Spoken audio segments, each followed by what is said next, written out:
Today we're going to look at two things in one verse. There are two things that we should be pursuing if we ever plan on being in a relationship. And if you already are in a relationship, there are two things that you should be pursuing if you intend on keeping that relationship healthy.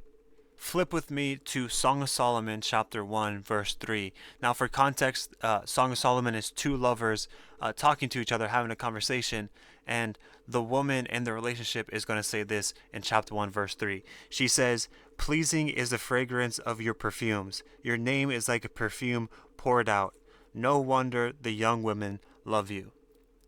We're going to be looking at two things from this verse, from this single verse. The first thing is, before she notices his good looks, his nice body, his wealth, his interests, or his hobbies, she notices his good character. She says, "Your name, your character is like a perfume poured out." It is sweet, it is good. Proverbs 21 verse 1 says, "A good name is more desirable than great riches. To be esteemed is better than silver or gold." Now, King Solomon wrote this proverb, and he knows what it's like to have wealth. Scripture tells us that he had so much gold and so much silver that he flooded the market with it and they became useless. And despite having so much wealth, he tells us that having a good name is more valuable than any wealth. Similarly, if we go and look at the story of Ruth, in chapter 3, Ruth lays at Boaz's feet, essentially in a way of telling him, "Hey, I want you to marry me." And notice Boaz's response in chapter 3, verse 11. He says, "I will do for you all that you ask. All the people of my town know that you are a woman of noble character." Again, before noticing that she was attractive or that she had a nice body or she had a lot to offer him, she had interesting hobbies, he first again addresses and notices her character. So my question is, are you pursuing good character? Are you pursuing being of good character? Are you displaying the fruit of the Spirit in your daily life? Love, joy, peace, patience. And if the answer is no, you're struggling with maybe displaying one or two of them, then what areas in your life do you need to surrender over to God in order to produce those fruits and to pursue being of good character?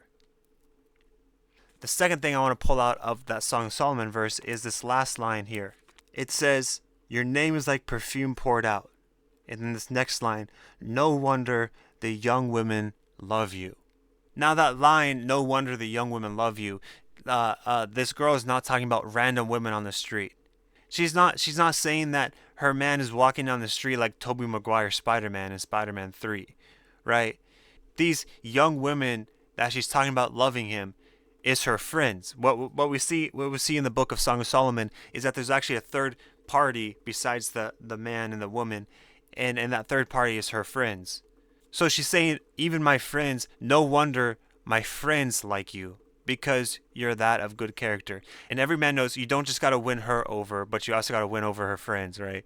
But there's a challenge in this, because she is demonstrating what we should be doing, and that is pursuing counsel, pursuing community and counsel, having people in our lives that can speak truth into our lives and influence, in this case, the person that she picks to marry, right? We should have people in our lives that can speak truth into our lives and point us in the right direction and give us counsel. And so are we pursuing a counsel of friends to do that, to keep us straight, to keep us locked in, to keep us focused, to hold us accountable?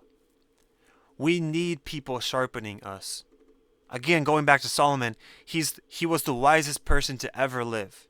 And one of the first things that he does after God gives him incredible wisdom, one of the first things that he does with that wisdom, you could read about this in 1 Kings chapter 3 and chapter 4, is he uses that wisdom to then go and pick people who will advise him. He goes and sets his cabinet, his office. It doesn't matter how wise you are, you still need a council of people to hold you accountable and to keep you going, to speak truth into your life. And if you're watching this and you don't have a counsel, well, ask God for wisdom in choosing people. James chapter 1 verse 5 says that all you got to do for wisdom, it's ask and God will give you wisdom. So ask God for that wisdom in choosing people to open up to keep accountable, to pray with, to pursue Jesus with. So Are we pursuing good character, and are we pursuing good counsel?